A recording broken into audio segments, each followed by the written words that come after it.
A reality check for most, making $100,000 in Raleigh doesn't always mean you can afford a $400,000 home. Most buyers forget about all the other monthly expenses that add up and stretch a buyer thin in some cases, like vehicle property tax, HOA fees, utility spikes, and other debts that destroy budgets. I'll give you an idea on what kind of salary you may need for each home price tier in the triangle. From hidden costs to the 50.6% property value jump over the last few years, this could save you from financial disaster. Before we even talk about houses, let me tell you about other overall costs you will have. Most people think they're done spending after they buy the house, but then they see an expense such as their first vehicle property tax bill. Here's what shocked me about moving to North Carolina. Your car insurance alone runs about $162 every single month for full coverage. But here's where it gets really interesting. North Carolina has something called a vehicle property tax that ranges anywhere from $50 to $300 a year, depending on your car's value. Most people moving to Raleigh have no idea this exists. With gas around $2.90 per gallon right now, plus that 23-minute average commute, you're potentially looking at some serious fuel costs. Research Triangle Park creates traffic patterns that'll extend your drive time, especially during rush hour. Want to know what else really adds up? Vehicle maintenance, repairs, and how much your car loses value in a growing metro where you'll be putting serious miles on your car. So when you do the math, you're looking at $400 to $600 monthly just to get around. That's almost like having another car payment you didn't budget for. And speaking of costs that vary a lot, the next ones I'll talk about are also extremely important to know about as well. Before I do, if you're serious about making the right move in the triangle, you need someone in your corner, and that's me. I'm here every week breaking down exactly what you need to know. So subscribe and hit notifications because knowledge is power in this market. Your future self will thank you for getting the facts before you buy. Picture this, you move into your dream home in March, everything's perfect, your utility bill is a reasonable $180, then July hits, and suddenly you're staring at a $320 bill for the exact same house. Here's what nobody warns you about. Your utility bill isn't just Duke Energy. There are 4 different charges that most people don't expect when they move to Raleigh. And that summer air conditioning spike is real. We're talking 30 to 50% increase just to stay comfortable during some North Carolina summers. Let me break this down. For a 1,500 square foot home, budget $150 to $250 monthly. Got your eye on something a little bit bigger? A 2,500 square foot home could typically run $200 to $350 monthly. And if you're considering one of those gorgeous 3,500 square foot homes, expect $300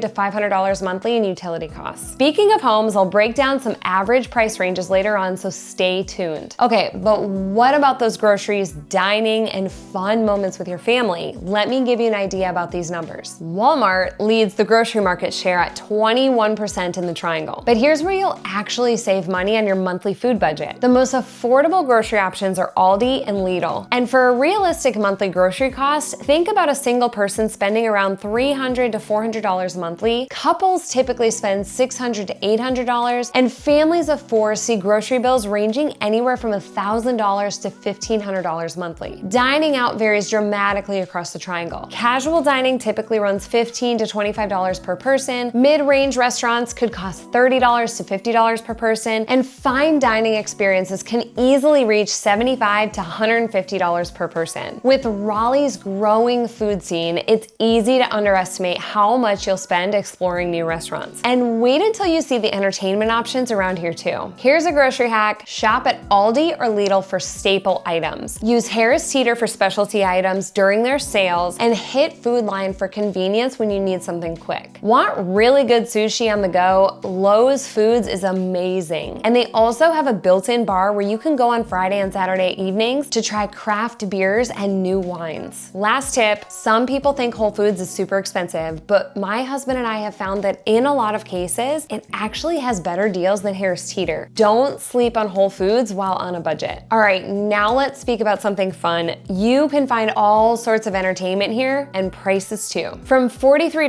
NC State football tickets to $10,000 country club memberships, here's the entertainment spectrum that defines living in the triangle. Although you can find some cheaper special sessions, movie tickets run $12 to $15. Gym memberships memberships can average $45 per month, but you'll find some more expensive and complete facilities. Sports entertainment varies widely. NC State football tickets range from $40 for upper deck seats to over $160 for premium locations. Carolina Hurricanes hockey tickets starts at $13 and can reach over $300 for glass seats. Golf is also huge in the Triangle. If you're into it, memberships range from $1,700 yearly at public courses to over $10,000 at premium private clubs. Country club memberships require hefty fees up front, plus monthly dues of around $375 to $850. Pretty salty for some. But here's what makes Raleigh so cool. You have access to incredible free entertainment through state parks and over 180 miles of greenways, plus downtown events and festivals with no admissions fees. It's even better if you live close to these places, and I'll show you some cool areas in just a second. So you can live comfortably spending $200 monthly on entertainment, or easily spend $2,000 monthly if you choose premium memberships and frequent fine dining. Okay, now let's talk about housing, salary, and the close relationship between the two. From starter homes to luxury properties, here's what your money gets you in each tier of the Triangle market. Tier 1 represents entry-level areas with homes ranging from $300,000 to $500,000. In the overall market, you've got a median price of around $450,000, and we've got a percentage of homes that sell under asking price right now in this market. This means motivated sellers and good deals. Apex offers homes in the $400,000 to $600,000 range with nearby school districts that attract families. Holly Springs has about a $500,000 to $850,000 range with a median price of around $690,000, so you've got some options here. Tier 2 covers mid-range areas from $500,000 to $800,000. Cary has an average of around $600,000, but it goes all the way up to $2.3 million for established neighborhoods with good school districts. Wake Forest shows a median price of around $485,000 with homes averaging 35 days on the market. And Tier 3 is all about luxury areas starting at $800,000. Downtown Raleigh condos range from around $400,000 to $800,000. They offer urban walkability and access to some cool entertainment districts. North Hills commands from around $800,000 up to $2.2 million for homes near luxury shopping and dining, and some as high as $5.5 million. But you generally find a good mix of already established homes and new construction here as well. Let me break down the property tax reality. The combined tax rate is 0.86 per $100 of assessed value. For example, a $400,000 home generates around $3,400 in yearly property taxes. A $600,000 home costs around $5,200 yearly. An $800,000 home results in about $6,900 yearly property taxes, and so on. Most realtors won't tell you that the property tax burden varies significantly among neighborhoods, and some areas have additional fees that aren't immediately obvious. Speaking of which, stay until the end because I'll reveal some expenses a lot of people completely forget about before relocating here. Now let's chat about salary. What exactly do you need? How much house can you really get around here? So before you think, I make $100,000, I'm golden, let me show you why that thinking gets people in trouble. This is where I have to be the bearer of bad news sometimes. Here's the reality check. For a $400,000 home, you need an annual salary of about between $80,000 and $100,000. That monthly payment, including principal, interest, taxes, and insurance, can run between $2,800 and $3,200. Add utilities, maintenance, and other housing costs, and you're looking at $3,200 to $3,600 total monthly housing expenses. Think you can afford more? A $600,000 home requires a salary between $120,000 to $150,000 yearly. Your monthly payment jumps to around $4,200 to $4,800 a month. Total housing costs reach $4,600 to $5,200 monthly. You need a bigger upfront payment too. For homes $800,000 and above, you need salaries over $200,000 yearly. Monthly payments start at around $5,600 a month. Total housing costs could exceed $6,000 a month. And usually these luxury homes require down payments of $160,000 or more. Here's what gets people: the debt to income guidelines. Your front end DTI should stay below 28% for housing only. Back end DTI, including all debt, should remain under 43%. Definitely double check with your lender on these numbers to make sure that I'm getting them accurate, but they're the best person to talk to about this. The preferred DTI for the best mortgage rates, below 36%. And we still have HOA fees, which I'll discuss in a minute. Hold on though, all this is true assuming you have perfect credit and no other debt. Got student loans, car payments, or credit card debt? These salary requirements then increase significantly. But wait, these numbers don't include the hidden costs I'm about to show you. These are the numbers you don't really think about but should. So these are the expenses that turn a $3,000 monthly payment into a $4,000 reality check. Here's how you don't get caught completely off guard. Here's the truth about HOAs. The average resident here pays between $100 and $1,000 monthly, and most residents pay about $385 in HOA fees monthly. But master plan communities and condos typically have higher fees. Homeowners insurance averages $1,700 yearly, which equals $147 monthly. This is about 14% above North Carolina's state average due to triangle property values. Hurricane coverage may require additional riders despite being 130 miles inland. This adds $200 to $500 yearly. Remember that vehicle property tax I mentioned? You'll have to budget for a yearly tax, and if you want full coverage insurance, you'll have to factor that in too. If you want your child to go to private school, those costs range anywhere from $6,700 to $33,000 a year if you choose private education. And there's a new reality going on in the county. Property values in Wake County increased 50.6% between 2020 and 2024. This is actually the largest increase in county history. While great for building equity, this has seriously increased property tax assessments. The Triangle's value proposition centers on job growth, reasonable property taxes compared to coastal areas, and diverse housing options. And Research Triangle Park continues attracting major employers, which does support long-term property value growth. The bottom line is this: Raleigh offers strong value with competitive property taxes, a growing job market, and diverse price points. However, proper planning is absolutely essential for homeownership in this booming market. It's also good to remember that this analysis I just brought you is based on average numbers. Your experience might be more affordable or more lavish than these predictions, but if you're feeling overwhelmed by all these numbers and excited about the Triangle, that's exactly why I'm here. I've been through the process. I love helping people make this transition smooth and successful. Send me an email at hello@davisandmaine.com and let's turn all this information into your personalized action plan. Before you go, I've got this other video here to help you make informed decisions. In it, I reveal what real estate agents won't tell you about living in Research Triangle Park. The pros definitely outweigh the cons, but you'll get to know exactly why.